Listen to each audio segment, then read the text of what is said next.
Because when this thing first happens, your anxiety levels go out the roof because you're just completely at the effect of this because you're in mystery. So I'm going to be very honest. I tried different things, okay? And there's a holistic approach. Everything about your diet and your exercise and your meditative state, mindfulness, everything, right? But if you can get your sleep under control to some degree, that sleeping was so beneficial to how you manage this. I still manage it, but now it's not running me. I'm more in control of it. Mm-hmm. So Steve, thanks for coming. We're here in San Francisco at the Treble Health event, Transform Your Tinnitus, and you came here with a story to share. I did. So what is the main message that you're here to share? Why are you here? My main message is I want to share with everybody that there is hope, that there is light at the end of the tunnel for people suffering from this condition. This is very debilitating. It can be very overwhelming. It can have such a negative impact on your life. And there's a lot to say. It'll be 3 years next month. Mm-hmm. Everything from understanding the basics of neuroplasticity and the habituation process and the benefits of sound therapy. All of these things put together in one resource, one place where you could go. It was life-saving. And that's why I came down here today, because I started to feel guilty that I hadn't shared my experience, because when I heard other people's experiences, it was such a benefit to me. So there you go. Hey guys, quick interruption from today's podcast. If you're dealing with the day-to-day stress of tinnitus and have been told there's not much you can do from other doctors, I want to let you know that we offer a free consultation with a specialist from Treble Health where we can discuss your tinnitus case and offer some potential solutions. See the link on the screen right there where you can book a free call and get help from a specialist who can take the next steps in finding relief. Click the link right there. Now, back to the podcast. I love that. So let's get into the frame of you're helping people who are earlier on in the journey, just like you were at some point. So what are those key messages or those key tools that you put in action and you did get better? Okay. So I'm going to be very honest. I tried different things, okay? I even went down the route of CBD, all the gummies and all that kind of stuff, right? And I'm not here to pass judgment on anybody that does that, but I didn't find that was very helpful for me, okay? I did not find any benefit. I found it actually was having an adverse effect on me emotionally, right? And I said to myself, well, this isn't going to get me where I want to go.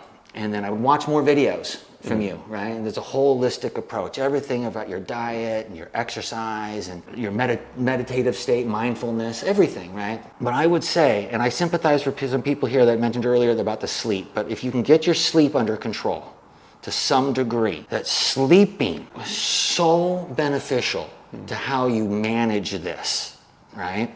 That was really, really, really, really key. So I have a whole bedtime, my whole life now is sort of designed about my sleeping ritual at night to get me to that sleep mode. That'll be different for everybody, but you got to find one that works for you. Also, I'm an outdoor person, so the more I could go out and walk my dogs, listen to audiobooks and hike, get into that meditative state, that was very important. And everybody will find their own little rhythm. I got lucky.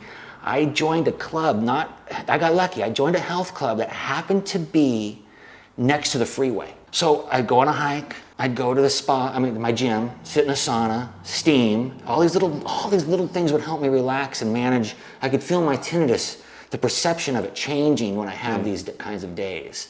And then I'd go lay by the pool and put the sound therapy on. And at the same time, I'd hear the people swimming, the kids playing in the background, and I'd hear the traffic in the background. But this process over a long period of time would help me habituate. That's where I was going with this. So the more I did these things continuously, and I was disciplined about it, and I'm still disciplined about it, has really moved me through that habituation. 1, 2, I was stuck in 3 for a long time, then I get to 4, and then I go back and forth between 3 and 4. Now I spend more time in 4. That doesn't mean I don't go back to 3. So let's explain some of the language you're using. So you're describing the 4 stages of habituation. Yes, that was key to understanding that from you. And you shared earlier that you even placed this in different parts of your home to remind you that you had a roadmap, that there was a goal, that you're not just stuck with this in its current state. So talk to us about habituation and the stages and how you went through it. Having that visual It's one thing to be told about the habituation process, but it's one thing about that visual that you guys have. So I printed it out and I put it on my bedroom mirror, and I have it at work also. So to remind me that that's my goal. That's the path I am on.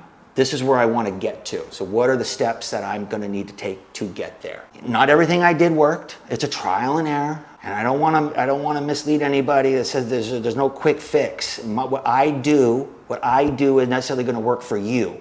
But there are things you can do, and then when you do them consistently over a period of time, you will get to the next step. And that's what I started to experience. So then I would have to see myself needing to listen to you less. Which is a good thing, right? Because that's what you want. You want your life when you're not depending on going home and watching Dr. Ben or his wonderful audiologist, okay? And all the wonderful resources you put up. But the goal is for your patients to watch those less, because they're moving on with their lives. Absolutely. And I find myself now moving on. But I still struggle with it. I don't want to mislead anybody. Right now, I have a whole aromatherapy thing going on at night to help me sleep. Right? I mean, I still manage it, but now it's not running me. I'm more in control of it, and it's thanks to Treble Health. That was good. Love that. Yeah, that was good. That was good. I just gotta let into that one. I love that. What were those turning points, perhaps those moments where you realized something's actually Happening here? That's a good question. I think it was when I started to really implement the sound therapy. Okay. Okay, because that is the one exercise that I could do on a regular basis that would calm me down. Because when this thing first happens, your anxiety levels go out the roof, because you're just completely at the effect of this, because you're in mystery. You have no idea what the hell's going on. So when I got hooked up with you and I understood the importance of the sound therapy and being consistent with that, and I got a little sound therapy speaker next to my bed, and that's how it all started. I started really noticing a difference when I started implementing that, and then my nerves would calm down, and for sure, no doubt. Were you under other stresses at the time? Life is messy and complex, and we're all under some degree of stress, right? And there was stress. I'd gone through a divorce and whatnot. I don't connect those two things, to be really honest with you. For me personally, the hearing tests kind of solidified that for me. I have hearing loss in the high frequency range. If you look at my hearing test, you'll see just crashes. And then I was in denial. When I first got the hearing test done, I was in denial that it was a hearing loss issue. How could hearing loss cause this problem? I want an MRI. You guys don't know what you're talking about. I want an MRI. And I eventually got the MRI, and that didn't show anything. Absolutely. Yeah. Absolutely. And many times, the causes could be different, but the treatments are often similar. Yep. There's certain causes that do have a unique treatment, but a lot I've noticed that. A lot of the root causes do lead to similar treatments. I think my question here is to tell us more about what specific sound therapies did you use and how did you use them? And the most basic one is the white noise. That was my go-to one.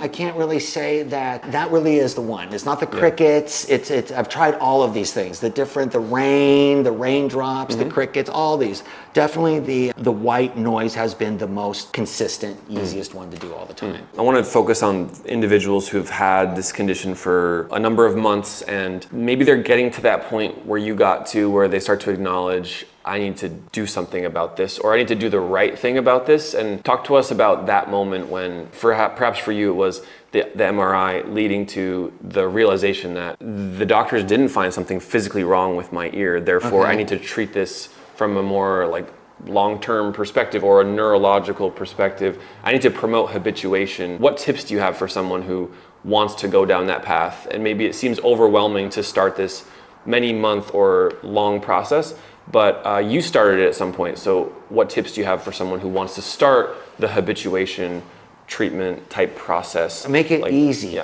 Make it easy. Whatever you can, do it on baby steps. It's very easy to do sound therapy at night in your room. Start with that. Very, very easy. Things that you don't have to make huge adjustments in your life. My bigger changes that I made were just over time, my diet and eating and exercising and all these kinds of things. But in order to zero in on how to get this thing under control was definitely the sound therapy and make it easy for yourself. If you'd like to work with a specialist on our team at Treble Health and get some questions answered about your specific case, click the link on the screen right there where you can book a free call. In this discovery call, you'll learn the next steps needed to find help. And whether that's with our team in our program or another referral to a specialist, we're going to take this next step very seriously for you. So click the link right there and we'll see you at the call.